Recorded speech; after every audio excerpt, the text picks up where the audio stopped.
ನೋಡ್ರಿ ಮಕ್ಕಳ, ಒಂದು ಮಾತು ಹೇಳ್ತೀನಿ ಕೇಳಿಸ್ಕೊಳ್ಳಿ. ನೀವು ಸರ್ಕಾರಿ ಶಾಲೆಯಲ್ಲಿ ಓದ್ತಾ ಇದ್ರಿ. ನಾನು ಒಂದು ಸಣ್ಣ ಸರ್ಕಾರಿ ಶಾಲೆ ಮುದುವತ್ತಿ ಅಂತ ಇದೆ. ಮುದುವತ್ತಿ ಕೇಳಿದ್ರಾ? ಕೋರಗಂಡಳ್ಳಿ ಮುದುವತ್ತಿಯಲ್ಲಿ ಒಂದು ಸರ್ಕಾರಿ ಶಾಲೆ ಇದೆ. ಆ ಶಾಲೆಯಲ್ಲಿ ನಾವು ಓದ್ತಾ ಇದ್ವಿ. ಅಲ್ಲಿಂದ ಓದಿ ಮುಂದೆ KGF ನಲ್ಲಿ BSc ಮುಗಿಸಿ ಬೆಂಗಳೂರಿಗೆ ಹೋಗಿ MSc ಮಾಡ್ತಾ ಇದ್ದೆ. ಮ್ಯಾಕ್ಸಿಮಮ್ ಲೈಫಲ್ಲಿ ಆಸೆ ಇದ್ದಿದ್ದೇನೋ ಒಂದು ಮೇಸ್ಟ್ ಆಗಬೇಕು ಅಂತ, ಲೆಕ್ಚರ್. ಏನೋ MSc ಮುಗಿಸಿ ಒಂದು ಲೆಕ್ಚರ್ ಆಗಬೇಕು ಅಂತ ಹೇಳಿ ಆ ಲೆಕ್ಚರ್ ಆದ. ಬಾಟ್ನಿ ಝುವಾಲಜಿ ತಗೊಂಡು MSc ಬಾಟ್ನಿ ಮಾಡಿ ಒಂದು 4 ವರ್ಷ MSc ಬಾಟ್ನಿನಲ್ಲಿ ಬೆಂಗಳೂರಿನಲ್ಲಿ ಲೆಕ್ಚರ್ ಕೆಲಸ ಮಾಡ್ತಿದ್ದೆ. ಹೀಗೆ ರಜೆ ದಿವಸ ಕೋಲಾರ ಊರಿಗೆ ಬಂದಾಗ ನಮ್ಮ ಊರಿಗೊಬ್ಬರು ಆಫೀಸರ್ ಬಂದಿರ್ತಾರೆ, ಅವರು ಫಾರೆಸ್ಟ್ ಆಫೀಸರ್. ಯಾರು ಅಂತ ಕೇಳಿದ್ರೆ ನಿಮಗೂ ಆಶ್ಚರ್ಯ ಆಗ್ಬಿಡುತ್ತೆ. ಗ್ರೀನ್ ವ್ಯಾಲಿ ಪಬ್ಲಿಕ್ ಸ್ಕೂಲ್ ಕೇಳಿದಿರಾ? ಆ green valley public school owner Munswamy ಅಂತ ಹೇಳಿ ಆ ಕಾಲಕ್ಕೆ ಅವರು ರೇಂಜ್ ಫಾರೆಸ್ಟ್ ಆಫೀಸರ್, RFO 1993 ಅಲ್ಲಿ. ಅವರು ಆ ಜೀಪು ಎಲ್ಲ ನೋಡಿ, ಹೌದಾ ಓದಿದ್ರೆ ಹಿಂಗೆಲ್ಲ ಆಗುತ್ತಾ, ಜೀಪ್ ಸಿಗುತ್ತಾ, ಆಫೀಸರ್ ಎಲ್ಲ ಇಷ್ಟು ಜೋರಾಗಿರ್ಬೋದಾ ಅಂತ. ಆಗ ನಮ್ಮ ಚಿಕ್ಕಪ್ಪ ಹೆಡ್ ಮಾಸ್ಟರ್ ಇರ್ತಾರೆ, ಅವ್ರಿಗೆ ಹೇಳ್ತೀವಿ, ಅಣ್ಣ ನಾನು ಏನಾದ್ರು ಆಗ್ಬೇಕು ಅಂತ. ಆಯ್ತಲ್ಲಿ ಏನೋ ಉಮೇಶ್ ಕೆಲಸ ನೋಡು ಅಂತಾರೆ. ಸೊ ನಮ್ಮ ಮನೇಲಿ ನನ್ನ ತಂಗಿ ಅಷ್ಟೊತ್ತಿಗೆ ಸ್ಕೂಲ್ ಟೀಚರ್, ನಮ್ಮ ಭಾವನ ಸ್ಕೂಲ್ ಟೀಚರು. ಅವರು ನೀನು B.Ed ಮಾಡ್ಕೊಂಡು ಮೇಸ್ಟ್ ಆಗೋದು ಬಿಟ್ಬಿಟ್ಟು ಇಲ್ಲದಾಗ ಯೋಚನೆ ಮಾಡ್ತೀಯ, ತಲೆರಟೆ ಮಾಡ್ತಾ ಇದೀಯ ಅಂತ. ನನ್ನ ತಂಗಿ ನಮ್ಮ ಭಾವ ಇಬ್ರು ವಕಲೇರಿ ಸ್ಕೂಲಲ್ಲಿ ಮಾಸ್ಟರ್ ಇರ್ತಾರೆ, ಹೈಸ್ಕೂಲ್ ಮಾಸ್ಟರ್ ಇರ್ತಾರೆ. ಇವ್ರು ನಾನೇನೋ ಆಗ್ತೀನಿ ಅಂತಂದ್ರೆ ಇವ್ರು ಸ್ಕೂಲ್ ಮೇಸ್ಟರ್ ಆಗೋ ಅಂತ ಹೇಳ್ತಾರೆ ಅಂತ ಹೇಳಿ ಊರ ಕಡೆ ಬರೋದು ಬಿಟ್ಬಿಡ್ತೀನಿ. ಊರ ಕಡೆ ಬರೋದು ಬಿಟ್ಟು ಬೆಂಗಳೂರಿನಲ್ಲಿ ಎಲ್ಲೋ ಒಂದು ಕೋಚಿಂಗ್ ಇನ್ಸ್ಟಿಟ್ಯೂಟ್ ಸೇರಿಕೊಂಡು ಅಲ್ಲಿ ಯಾರನ್ನೋ ಪರಿಚಯ ಮಾಡಿಕೊಂಡು IAS ಅಂದರೆ ಹೆಂಗೆ ಓದಬೇಕು, IPS ಹೆಂಗೆ ಓದಬೇಕು, KS ಹೆಂಗೆ ಓದಬೇಕು, ಸಿಲೆಬಸ್ ಏನು, ಯಾವ ಬುಕ್ಸ್ ಓದಬೇಕು ಅಂತ ಹೇಳಿ ಹೇಳಿದಾಗ ಮಲ್ಲೇಶ್ವರಮಲ್ಲಿ ರಾವ್ಸ್ ಇನ್ಸ್ಟಿಟ್ಯೂಟ್ ಅಂತ ಒಂದು ಇನ್ಸ್ಟಿಟ್ಯೂಟ್ ಇರುತ್ತೆ. ಆ ರಾವ್ಸ್ ಇನ್ಸ್ಟಿಟ್ಯೂಟ್ ಹತ್ರ ಹೋದಾಗ 2,000 ರೂಪಾಯಿ ಫೀಸ್ ಕೇಳುತ್ತೆ. ಆಗ ಪಾರ್ಟ್ ಟೈಮ್ ಲೆಕ್ಚರಾಗಿ ಕೆಲಸ ಮಾಡ್ತಿರ್ತೀನಿ. 1 ತಿಂಗಳು ಸಂಬಳನಲ್ಲಿ ಕೊಟ್ಟು ಅಲ್ಲಿ ಸೇರಿಕೊಂಡು ಆ ರಾವ್ಸ್ ಇನ್ಸ್ಟಿಟ್ಯೂಟಲ್ಲಿ ಬರೀ ಇಂಗ್ಲೀಷಲ್ಲಿ ಪಾಠ ಮಾಡ್ತಿರ್ತಾರೆ. ನಾವು ಓದಿರೋದು ಕನ್ನಡ ಮೀಡಿಯಂ ಸ್ಕೂಲ್, ಎಲ್ಲಿಂದ ಇಂಗ್ಲೀಷ್ ಮಾತಾಡೋದು. So Times of India paper ತರಿಸ್ಕೊಂಡು ಹಾಸ್ಟೆಲಲ್ಲಿ ಬೆಂಗಳೂರಿನಲ್ಲಿ ಟೈಮ್ಸ್ ಆಫ್ ಇಂಡಿಯಾ ಓದಿ ಇಂಗ್ಲೀಷ್ ಕಲಿತು ಆ ಟ್ಯೂಷನಲ್ಲಿ ಅವ್ರು ಮಾಡೋ ಪಾಠನ ಅರ್ಥ ಮಾಡ್ಕೊಳ್ಳೋಂಗೆ ನಾವು ಅರ್ಥ ಮಾಡ್ಕೊಂಡು ಅವ್ರು ಹೇಳೋದನ್ನ ಅರ್ಥ ಮಾಡಿಕೊಂಡು ಆಮೇಲೆ ಬೇರೆ ಸ್ಟೆಪ್ಸ್ ಎಕ್ಸಾಮ್ಸ್ ಹೆಂಗಿರುತ್ತೆ ಅಂತ ತಿಳ್ಕೊಂಡು 2 ವರ್ಷ ಸತತವಾಗಿ ಓದಿ ಆಮೇಲೆ ನನಗೆ IAS ಇಂಟರ್ವ್ಯೂ ಕೊಡ್ತದೆ. IAS ಇಂಟರ್ವ್ಯೂ ಡೆಲ್ಲಿಗೆ ಹೋದಾಗ ನಮ್ಮಪ್ಪನ ಕೇಳ್ತಾರೆ, ಇಲ್ಲೇ ನಿಮ್ಮ ಮಗ IAS ಪಾಸ್ ಮಾಡೋನು, ಏನೋ ಫ್ಲೈಟಲ್ಲಿ ಹೋಯ್ತಾನಂತಪ್ಪ ಅಂತಷ್ಟೇ. ಏನು ಗೊತ್ತೂ ಇಲ್ಲ. ಅವ್ರ ಲೈಫಲ್ಲಿ ಸ್ಲಿಪ್ಪರು ಹಾಕಿರ್ಲಿಲ್ಲ, ಚಪ್ಪಲಿನೂ ಹಾಕಿರ್ಲಿಲ್ಲ, ಫಂಕ್ಷನು ಕಟ್ಟಿರಲಿಲ್ಲ. ಅಂದ್ರೆ ರೈತರು ಏನು ಊರಲ್ಲಿ ಯಾಕೆ ಹೇಳ್ತಾರೆ ಅಲ್ವಾ? ಸೊ ಅಷ್ಟೆಲ್ಲ ಅವರು ಇನ್ನೋಸೆಂಟು, ಮತ್ತೆ ಅವ್ರಿಗೇನು ಗೊತ್ತಿಲ್ಲ, ಅಕ್ಷರ ಜ್ಞಾನನೇ ಇಲ್ಲ. ಅದಾದ ನಂತರ ನಾನು ಸ್ಟೇಟ್ ಪೊಲೀಸ್ ಸರ್ವಿಸ್ಗೆ ಸೆಲೆಕ್ಷನ್ ಆಗಿ ಅಲ್ಲಿಂದ ನೆಕ್ಸ್ಟ್ IPSಗೆ ಸೆಲೆಕ್ಷನ್ ಆಗಿ ಇವತ್ತು ನಿಮ್ಮ ಮುಂದೆ ಒಬ್ಬ ಹಿರಿಯ ಪೊಲೀಸ್ ಅಧಿಕಾರಿಯಾಗಿ ನಾನು ನಿಮ್ಮ ಮುಂದೆ ನಿಂತಿದ್ದೀನಿ. ಯಾಕೆ ಇಷ್ಟು ಸ್ಟೋರಿ ಎಲ್ಲ ನಿಮ್ಗೆ ಹೇಳಿದೆ ಅಂದರೆ ಅಂದರೆ ನಿಮಗೆ ಯಾರು ಬಂದು ನೀನು ಆಗಲೇಬೇಕು ಅಂತ ಹೇಳೋವಂಥ ವ್ಯವಸ್ಥೆ ಇಲ್ಲ. ಯಾಕಂದ್ರೆ ನಿಮ್ಮ ತಂದೆ ತಾಯಿಗಳಿಗೆ ಅವ್ರದೇ ಆದಂಥ ಸಮಸ್ಯೆಗಳಿರ್ತವೆ, ಅವ್ರದೇ ಆದಂಥ ಹಳ್ಳಿಯಲ್ಲಿ ಸಮಸ್ಯೆಗಳಿರ್ತವೆ, ಹಣಕಾಸಿನ ಸಮಸ್ಯೆ ಇರುತ್ತೆ, ಬೇರೆ ಏನೋ ವೈಯಕ್ತಿಕ ಸಮಸ್ಯೆ ಇರ್ತದೆ. ಎರಡನೇದು ತಾತ್ಸಾರ, ಇವ್ನು ಆಗ್ಬಿಡ್ತಾನ, ಈ ಹುಡುಗಿ ಮಾಡ್ಬಿಡ್ತಾರೆ, IAS ಮಾಡ್ಬಿಡ್ತಾರ ಅಂತ, ಅದು ಬೇರೆ ಇರುತ್ತೆ. ಸೊ ನೀವೇ ಡಿಸಿಷನ್ ತಗೋಬೇಕು, ನೀವೇ ಗುರಿ ಇಡಬೇಕು, ಆ ಗುರಿನ ತಲುಪೋದಕ್ಕೆ ನೀವೇ ಶ್ರಮ ಪಡಬೇಕು, ನೀವೇ ಶ್ರಮ ಪಟ್ಟು ಮೇಲ್ ಬರಬೇಕು. ಹಾಗಾಗಿ ಯಾರು ಗಾಡ್ ಫಾದರ್ ಇರೋದಿಲ್ಲ ನಿಮಗೆ. ನಮಗೊಬ್ರು ಬಹಳ ದೊಡ್ಡ ಒಬ್ರು ಆ ಕಾಲಕ್ಕೆ ಒಬ್ರು IAS ಆಫೀಸರ್ ಹೇಳ್ತಾ ಇದ್ರು, Devaraj, you should be a godfather to yourself. ಅರ್ಥ ಆಯ್ತು ನಮ್ಮ ಮಕ್ಕಳ? ಯಾರು ಗಾಡ್ ಫಾದರ್ ನಿಮ್ಗೆ? You should be a godfather for yourself. ಬೇರೆ ಯಾರನ್ನಾದ್ರೂ ನಿಮ್ಮ ಗಾಡ್ ಫಾದರ್ ಅಂತ ನೀವು ಇಟ್ಕೊಂಡ್ರೆ ಅವ್ರು ಕೈ ಕೊಡ್ಬೋದು ಅಲ್ವಾ?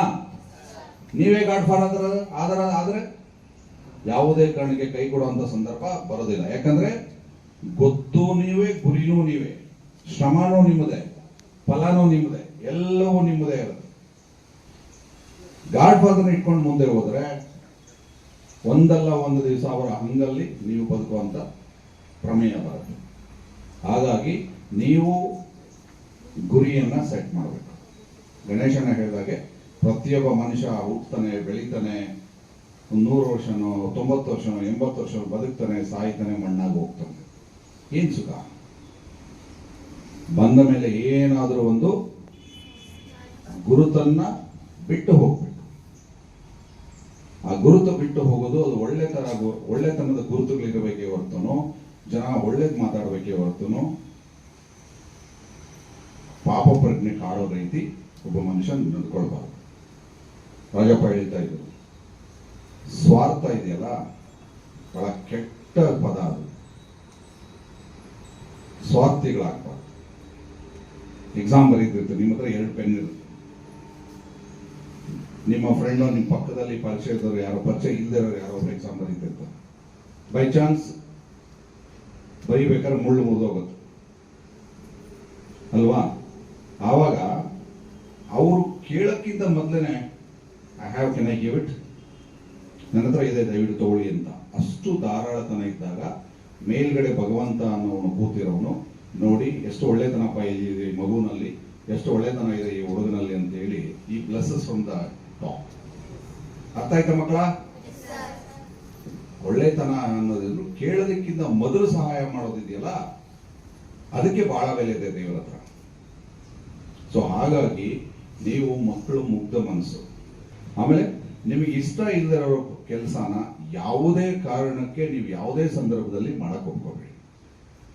If you have guts to say no, ಅಲ್ಲಿಂದ ನಿಮ್ಮ ಸಕ್ಸಸ್ ಕಮೆನ್ಸ್ ಆಗುತ್ತೆ. ಗೊತ್ತಾಯ್ತೇನ್ರಾ?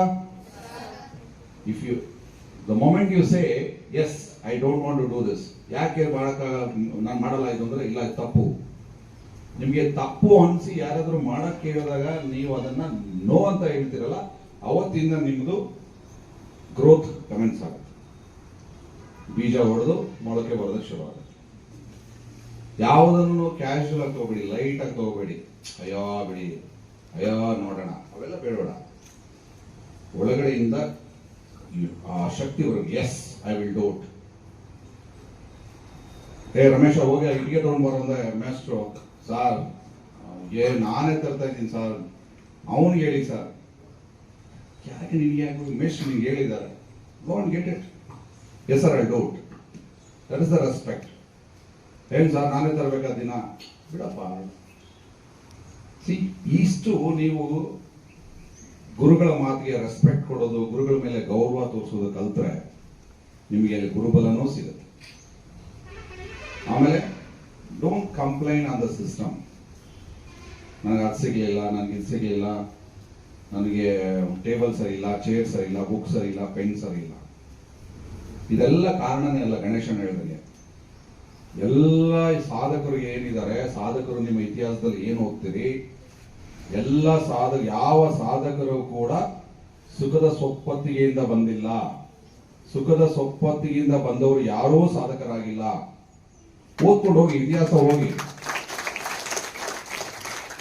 ಬೆಳಗ್ಗೆ ಎದ್ದು ನಿಮಗೆ hot water, geyser, fan, bed, tooth paste, breakfast, cut fruits ಎಲ್ಲ ಟೇಬಲ್ ಆ ಟೈಮಿಗೆ ಬಂದರೆ ಯಾರು ಓದಿಲ್ಲ.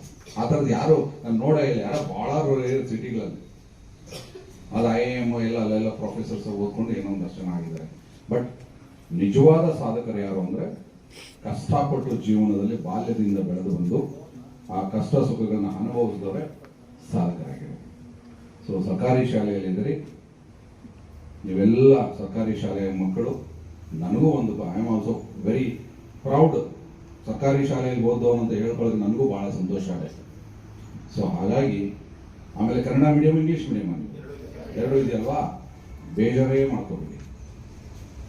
ಮಾತೃಭಾಷೆಯಲ್ಲಿ ನೀವು ಓದಿದಷ್ಟು ನೀವು ವಿಷಯವನ್ನ ಜೀರ್ಣ ಮಾಡ್ಕೊಳ್ಳೋದಕ್ಕೆ ಈಸಿ ಆಗುತ್ತೆ. ಮಾತೃಭಾಷೆಯಲ್ಲಿ ನಿರ್ಗಳವಾಗಿ ನೀವು ಮಾತಾಡ್ಬೋದು.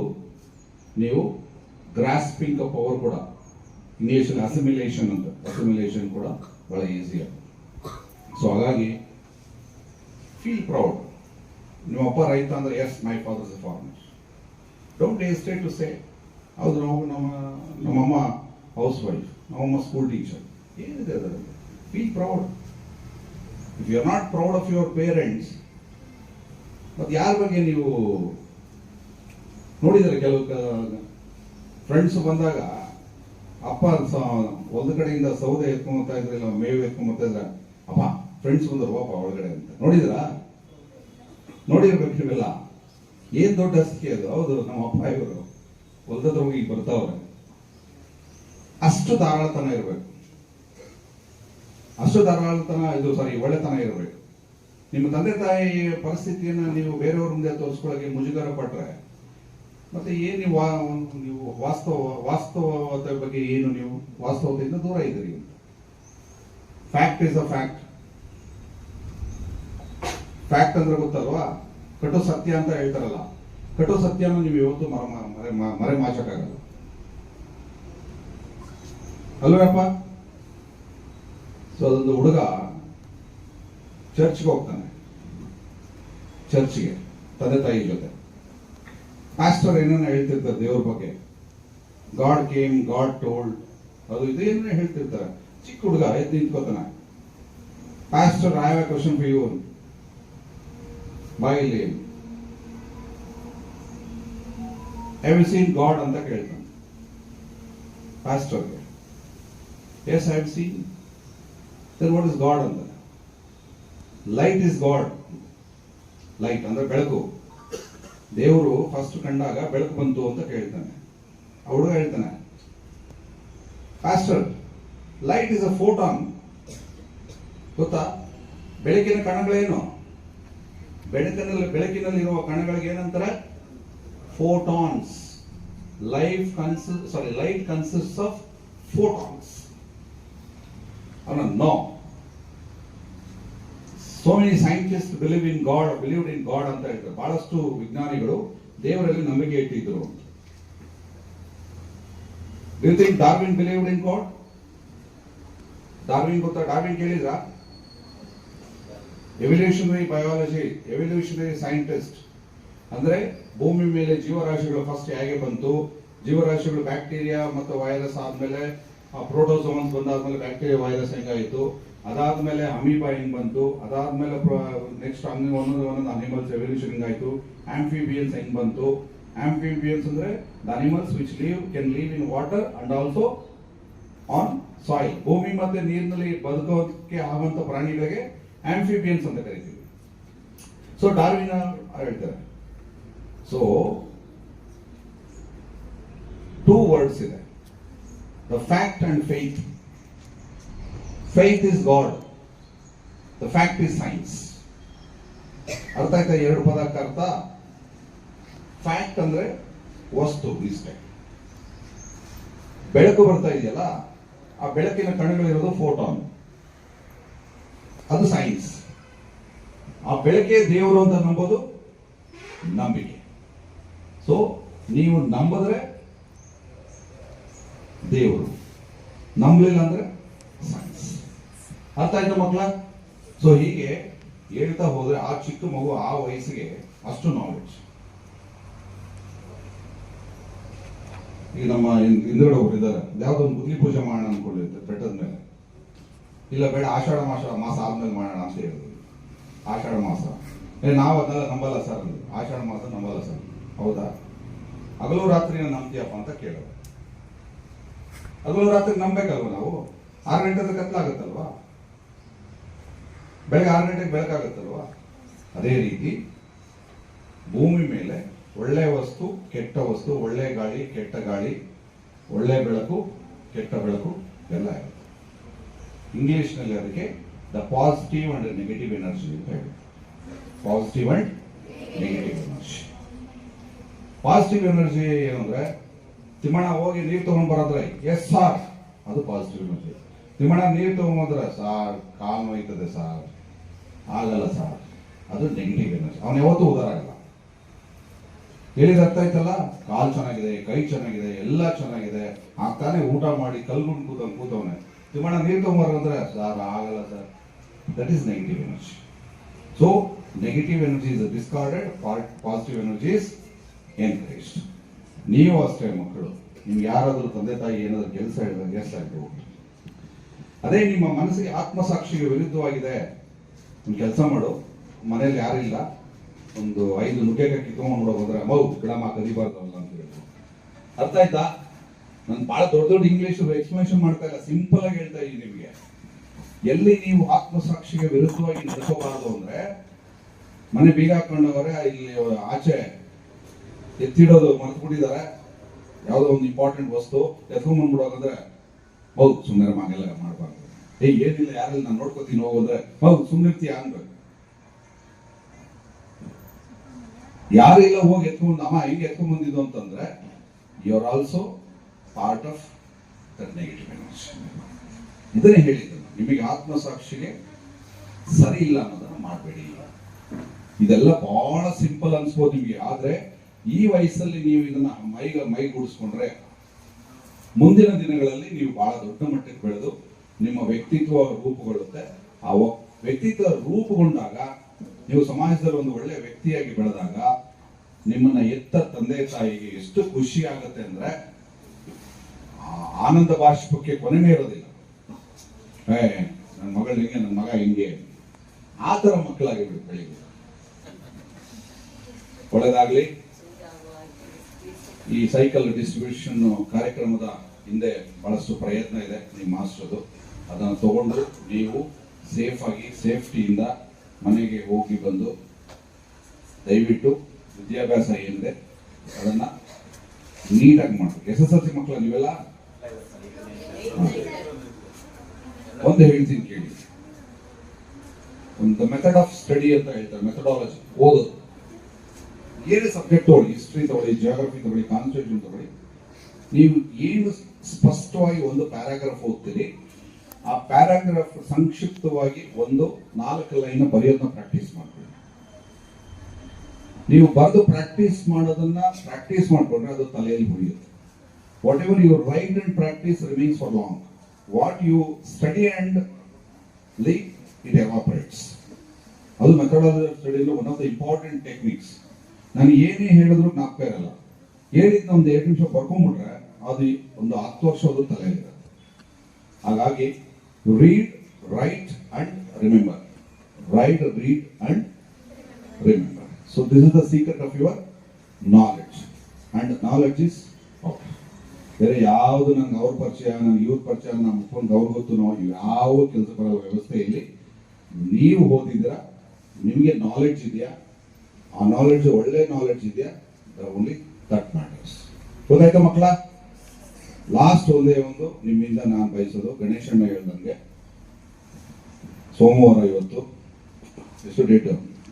13 ಜುಲೈ 13. ಇವತ್ತು ಈ ಶಾಲೆಗೆ ಬಂದಿದ್ವಿ. ಇನ್ನು 10 ವರ್ಷ ಆದಮೇಲೆ, ನಾನು ರಾಜಪ್ಪ ನಾವೆಲ್ಲ ಏನು ಚಲಪತಿ ಇವರೆಲ್ಲ ಇದ್ದಾರೆ, 10 ವರ್ಷ ಆದಮೇಲೆ ಎಲ್ಲರ ಸಿಕ್ಕಿ ಸರ್, ನಾನು ಸರ್ ಅದೇ ಅರಾಬಿಕತ್ನ ಸ್ಕೂಲ್ ನೀವು ಸೈಕಲ್ ಕೊಟ್ಟರಲ್ಲ ಸರ್, ತಹಸೀಲ್ದಾರ್ ಆಗಿದ್ದೀನಿ, ಸಬ್ ಇನ್ಸ್ಪೆಕ್ಟರ್ ಆಗಿದ್ದೀನಿ, IAS ಆಗಿದ್ದೀನಿ sir, IPS IAS preliminary pass ಮಾಡಿದ್ದೀನಿ, ಮೇನ್ಸ್ ಇಂಟರ್ವ್ಯೂಗೆ ಹೋಗ್ತಾ ಇದ್ದೀನಿ ಅಂತ ನೀವು ಯಾರಾದರೂ ನಮ್ಮ ಕಿವಿಗೆ ಬಿದ್ದರೆ ಅದರಷ್ಟು ಗ್ರೇಟೆಸ್ಟ್ ಗಿಫ್ಟ್ ಬೇರೆ ಏನಿಲ್ಲ. ಮನಸ್ಫೂರ್ತಿ ನಿಮ್ಮೆಲ್ಲರನ್ನು ವಿಶ್ ಮಾಡ್ತಾ ಇದ್ದೀನಿ. All the best. ನಿಮ್ಗೆ ಒಳ್ಳೆ ಹೆಡ್ ಮೇಡಮ್ ಇದ್ದಾರೆ. ಮೇಡಮ್ ಆಗ್ಲಿಂದ ನಾನು ನೋಡ್ತಾ ಇದ್ದೀನಿ. She is treating every kid as our own kid. So that is very important. ಒಬ್ಬ ಟೀಚರ್ಗೆ ಬೇಕಾಗಿರೋದು ಮಕ್ಕಳನ್ನ ಪ್ರೀತಿಯಿಂದ ಮುದ್ದಾಗಿ ನೋಡಿಕೊಂಡು ಸರಿ ತಪ್ಪುಗಳನ್ನ ತಿದ್ಕೊಂಡು ಹೋಗೋ ಹೆಡ್ ಮೇಡಮ್ ಇದ್ದಾರೆ, ಬಹಳಷ್ಟು ಟೀಚರ್ಸ್ ಇದ್ದಾರೆ. ಒಳ್ಳೆಯದಾಗಿ. I wish you all the best. God bless you. Thank you.